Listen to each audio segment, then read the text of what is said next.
Hello, welcome to another year of Congregation Agudas Shalom's This Week in Jewish History, where each week we try to take a brief look at a different episode in Jewish history corresponding to that particular week's historical significance. As you'll come to see, some of the events and characters will be more known and some less known.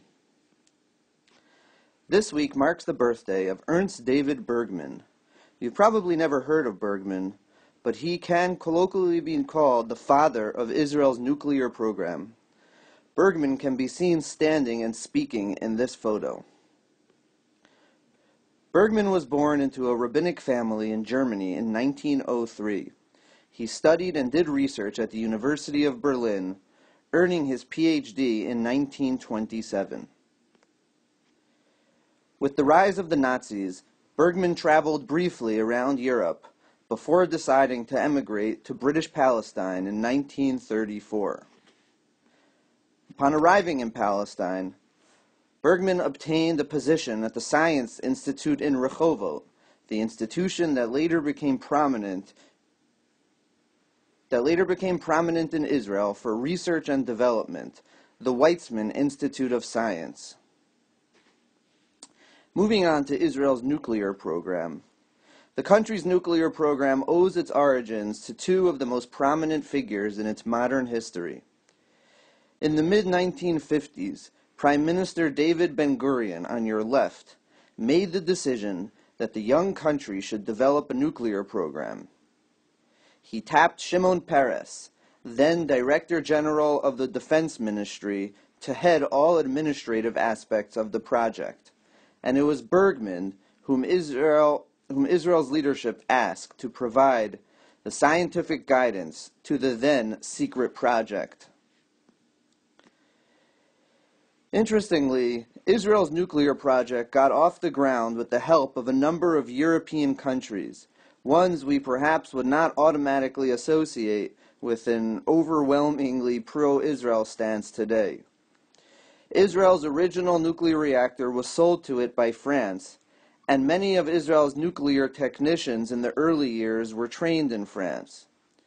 In addition, some of the vital materials needed for the development of the project were provided by Norway, which perhaps to maintain the secrecy of the program sent them first to Great Britain,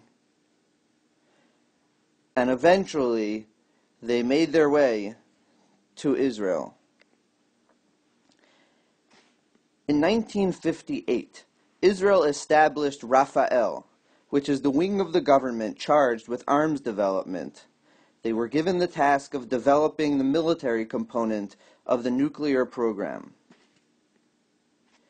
And under the leadership of Prime Minister Levi Eshkol in the 1960s, Israel's nuclear program finally reached military capacity, and it is believed that on the eve of the Six-Day War in 1967, Israel's army was already nuclear capable.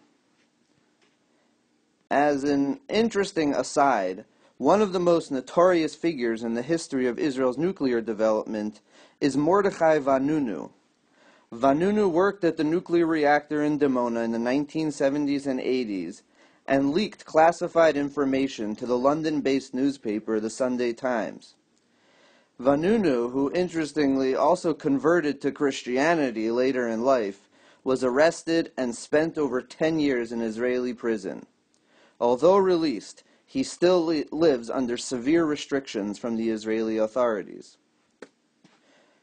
Getting back to Bergmann, Ernst David Bergmann died in 1975 after having won the Israel Prize. Bergmann is recognized as having been the scientific mind helping make Israel the military power it is today. Thank you for listening, and have a great day.